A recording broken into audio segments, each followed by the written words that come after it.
The French have their wine. The British have their tea. The Germans have their sausages. But for the Swedes, it is all about fika. What is fika?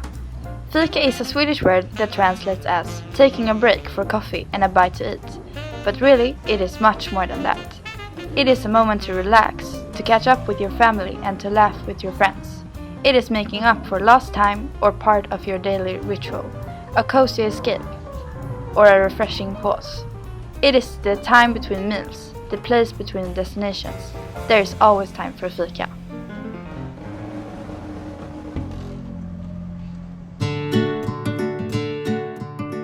These articles contain clear evidence of what people abroad think about our fika culture, that it is very important for Swedish citizens. The Swedish fika is more than just having a coffee, it is an experience.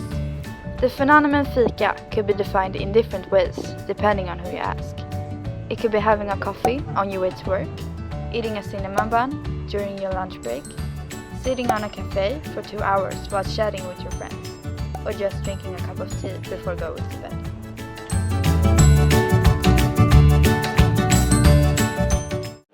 This is how I define fika, a coffee and reading the newspaper. But is this really how everyone else defines it? Let's find out.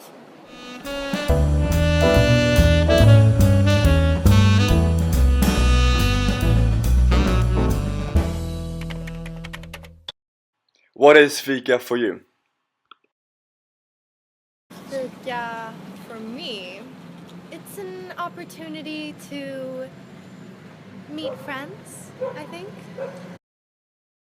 I think it has to do with kind of relaxation. When you get together with a couple of friends or family and eat the traditional Swedish cinnamon bun and drink some coffee.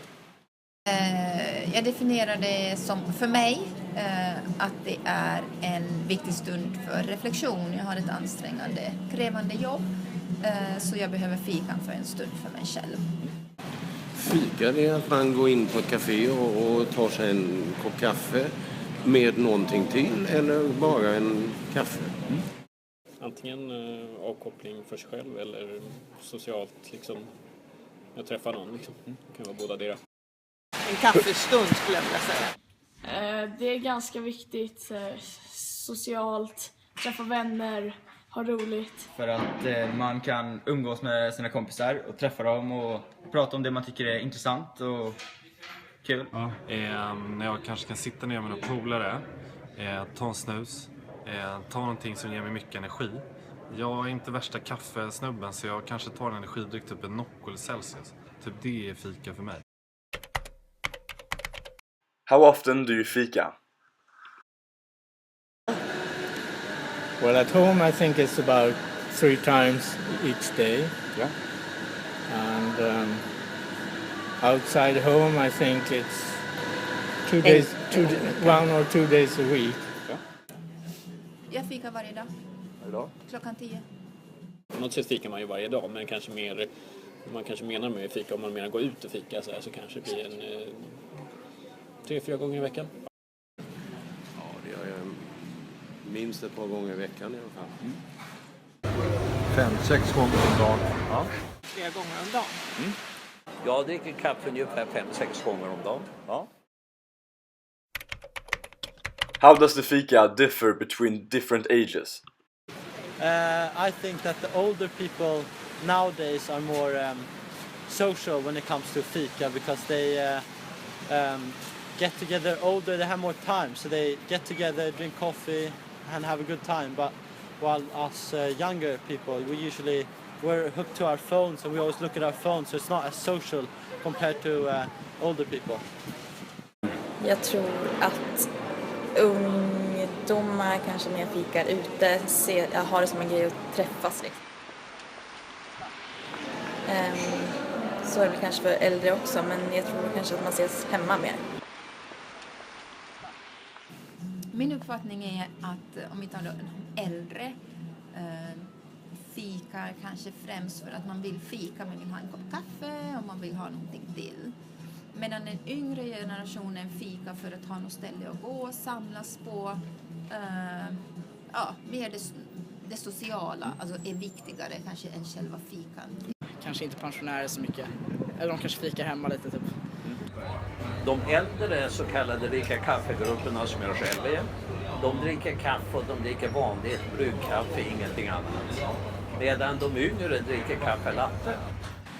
Ja, eftersom jag själv har rätt många år att titta tillbaka på så kan jag ju se att jag tror att vi sitter kvar längre än vad ni ungdomar gör. Alltså man tar en fika och drar. Ja. Många av oss som är unga pensionärer gör detsamma. Ja. Men jag tror att det skiljer sig på längden.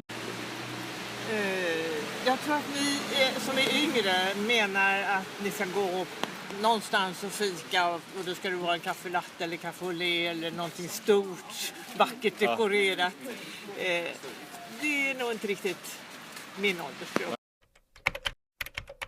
How has fika developed through the years? Det är mer en naturlig del i någon typ av livsstil.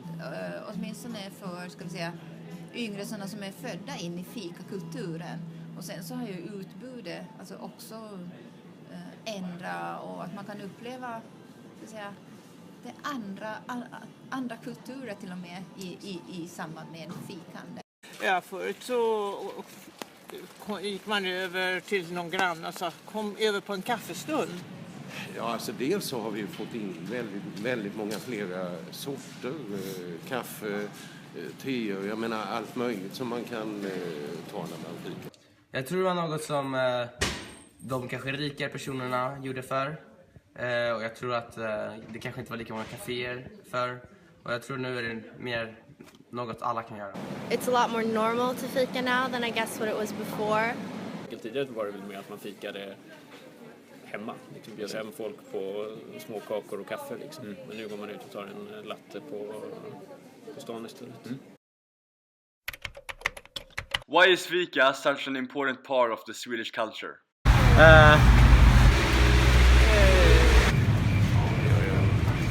Vad ska jag svara där? I'm not really sure. I've also thought about that. But I don't know. Sweden seems to be a very liberal country and a country where it's a lot of if you do work, you should still be able to take a break. Because if you go to places like in the United States, then it's not as big at all.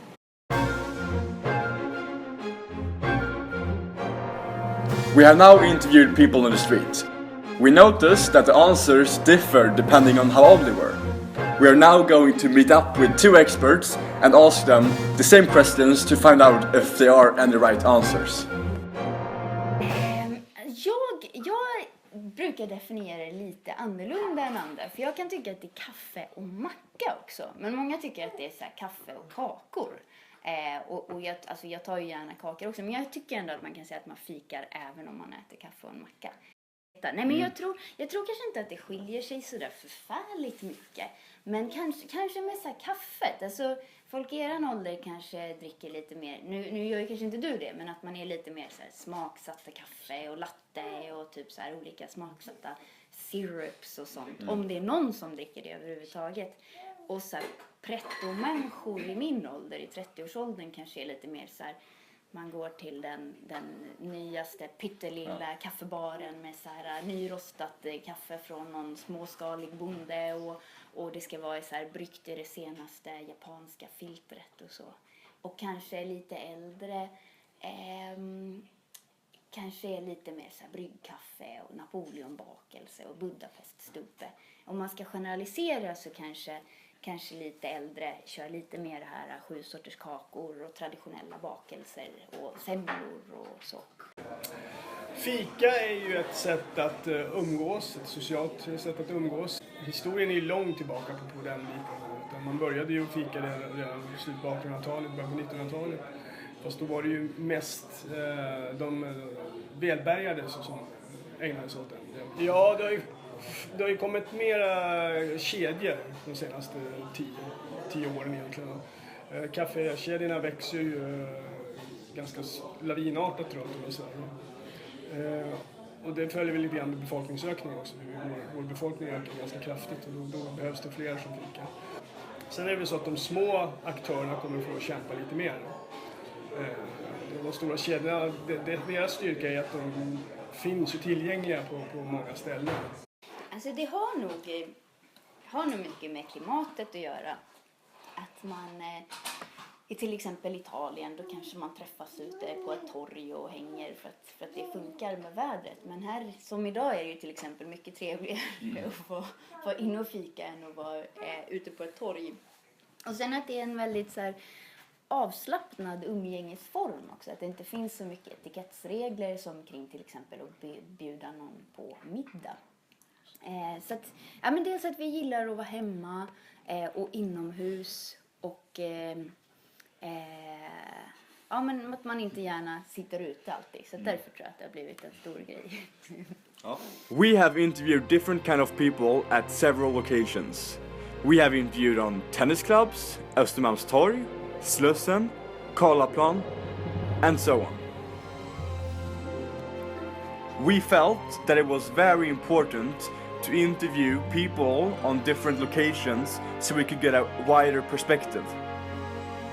Now it's time to discuss the perspectives.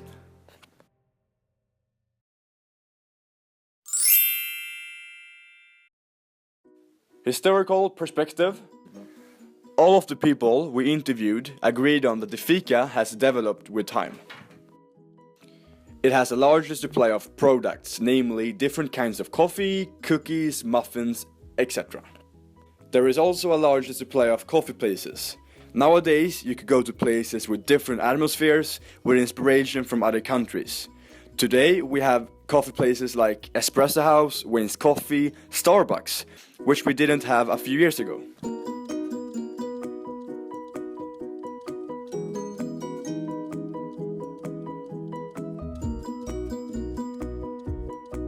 And 20 years ago, the people who had a lot of money, they were the ones who used the fika. So you could say that the target group has expanded from year to year. Today, everyone fika. It doesn't matter if you are a baby or 100 years old. Social perspective. Younger people look at fika as an opportunity to meet friends and to be social. They see it as a time to have fun and catch up for lost time. Younger generation are also more into a more specialized fika. With that we mean more advanced coffees, for example a latte, rather than just having a black coffee. The working class, middle-aged people see this as an opportunity to relax from work. They see it more as a routine, just like Lina told us. 10 o'clock every day she goes for a fika. Older people are more traditional and conservative. They also have a more spare time, which is why they fika the most. They usually sit down for a longer time and are often at home. Their fika could also be like a small party where you could invite friends and family. But the food you eat is still very basic. It isn't that advanced. So you could say that older people are more traditional. Culture perspective. Fika is very important for Swedish citizens because it's a time where you can relax and take it easy. It's a time when you can come away from work, school and issues. When we interviewed Mia Örn, she also said that it is because of our climate. Thank you for watching. Now I'm going to fika.